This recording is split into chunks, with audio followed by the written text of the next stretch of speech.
भारत के इतिहास में तीसरी बार और मोदी काल में पहली बार ऐसा हुआ कि विपक्ष ने अपने तलख तेवर दिखाते हुए स्पीकर के विरुद्ध अपना कैंडिडेट मैदान में उतारा है।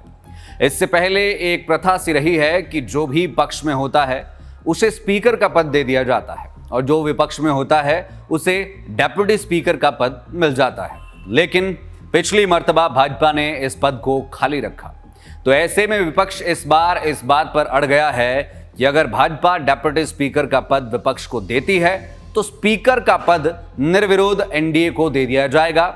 लेकिन ऐसा नहीं हुआ। सूत्रों के अनुसार राजनाथ सिंह ने कांग्रेस अध्यक्ष मल्लिकार्जुन खड़गे से फोन पर संपर्क किया और स्पीकर पद पर सहमति बनाने की बात कही। ऐसे में खड़गे ने डेप्यूटी स्पीकर पद को विपक्ष को देने की शर्त एनडीए के सामने रखी, तो इस पर राजनाथ सिंह ने दोबारा फोन करने की बात कही। विपक्ष इंतजार करता रहा मगर फोन नहीं आया और अंत क्षणों में पूरी गेम चेंज हो गई और विपक्ष ने शुरुआत से ही सरकार को तीखे तेवर दिखाना शुरू कर दिए हैं। लोकसभा स्पीकर के लिए अपना उम्मीदवार मैदान में उतारकर इंडिया अलायंस ने एक मजबूत पॉलिटिकल मैसेज देने की कोशिश की है, लेकिन यह लगभग तय है कि इंडिया को इस कदम से कोई भी बहुत ज्यादा सीधे तौर पर फायदा नहीं मिलने वाला। लेकिन अप्रत्यक्ष रूप से यह विपक्ष का सरकार को कड़ा संदेश है कि इस बार हालात पुराने जैसे नहीं हैं और ओम बिरला का स्पीकर बनना भी लगभग तय ही है। और रहे कि 72 साल में तीसरी बार स्पीकर को लेकर चुनाव होने जा रहे हैं। इससे पहले 1952, 1974 में भी स्पीकर को लेकर चुनाव हुए थे। स्वतंत्र भारत में 1952 में पहली बार स्पीकर को जीवी मालवणकर और शंकर शांताराम के बीच ये मुकाबला हुआ था।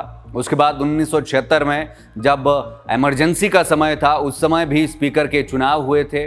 उस समय बालीग्राम भगत बनाम जगन्नाथ राव के बीच चुनाव हुआ था और अब तीसरी मर्तबा ये इतिहास फिर से दोहराया जा रहा है। एनडीए की तरफ से ओम बिरला और कांग्रेस की तरफ से के सुरेश कुमार को स्पीकर पद के लिए उतारा गया है। मंगलवार सुबह कांग्रेस पार्टी के पूर्व अध्यक्ष और सांसद राहुल गांधी ने कहा कि सोमवार शाम को राजनाथ सिंह ने मल्लिकार्जुन खड़गे को फोन किया और बातचीत हुई। उपसभापति के ऑफर को लेकर राजनाथ सिंह ने कहा कि वो दोबारा से फोन करेंगे, लेकिन उन्होंने अभी तक ऐसा नहीं किया है। पीएम मोदी विपक्ष से सहयोग की मांग कर रहे हैं, लेकिन हमारे नेता का अपमान हो रहा है, सरकार की नीयत साफ नहीं है। आइए अब जानते हैं कि आखिर कौन है ये स्पीकर पद के दोनों दावेदार। एनडीए की तरफ से ओम बिरला उम्मीदवार होंगे। यह लगातार 3 बार कोटा राजस्थान से चुनाव जीत कर आए हैं। 2019 में पहली बार इन्हें स्पीकर बनाया गया, तो वहीं अब दूसरी बार इन्हें एनडीए जिम्मेदारी सौंपने के पूरे मूड में है। ओम बिरला अपने कड़े फैसलों के लिए जाने जाते हैं, तो वहीं दूसरी ओर इंडिया ब्लॉक की तरफ से मैदान में उतारे गए के सुरेश 7 बार के सांसद हैं। सुरेश केरल की मावेलीकारा लोकसभा सीट से सांसद है। साल 1979 से उनका इस सीट पर कब्जा है। यह कांग्रेस की सरकार में राज्य मंत्री भी रह चुके हैं। और यदि इस पूरे घटनाक्रम पर कांग्रेस अध्यक्ष मल्लिकार्जुन खड़गे की बात करें तो उन्होंने मोदी सरकार को घेरा है। कहा है कि देश भविष्य की ओर देख रहा है, आप अपनी कमियां छिपाने के लिए अतीत को ही कुरेदते रहते हैं। बीते 10 सालों में 140 करोड़ भारतीयों को आपने जो अघोषित आपातकाल का आभास करवाया, उसने लोकतंत्र और संविधान को गहरा आघात पहुंचाया है। पार्टियों को तोड़ना, चोर दरवाजे से चुनी हुई सरकारों को गिराना, 95% विपक्षी नेताओं पर ईडी, सीबीआई और आईटी का दुरुपयोग कर मुख्यमंत्रियों तक जेल में डालना और चुनाव के पहले सत्ता का इस्तेमाल करके लेवल प्लेइंग फील्ड को बिगाड़ना, क्या ये अघोषित आपातकाल नहीं है? मोदी जी सहमति की बात और सहयोग की बात तो करते हैं, पर उनके एक्शन इसके विपरीत है। खड़गे ने कहा 146 विपक्षी सांसदों को संसद से सस्पेंड कर देश के नागरिकों पर आपराधिक न्याय प्रणाली को बदलने के लिए 3 कानून, भारतीय न्याय संहिता 2023 और भारतीय साक्ष्य अधिनियम 2023 पारित किए गए, तब यह सहमति शब्द कहां था?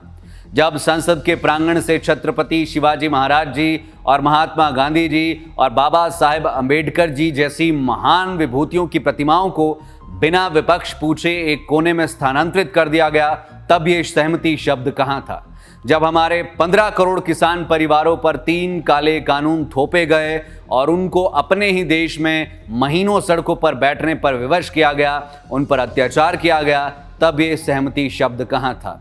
उन्होंने कहा कि नोटबंदी हो, आनन फानन में लागू किया गया लॉकडाउन हो या इलेक्टोरल बॉन्ड का कानून हो, ऐसे सैकड़ों उदाहरण हैं जिस पर मोदी सरकार ने सहमति या सहयोग का बिल्कुल प्रयोग नहीं किया।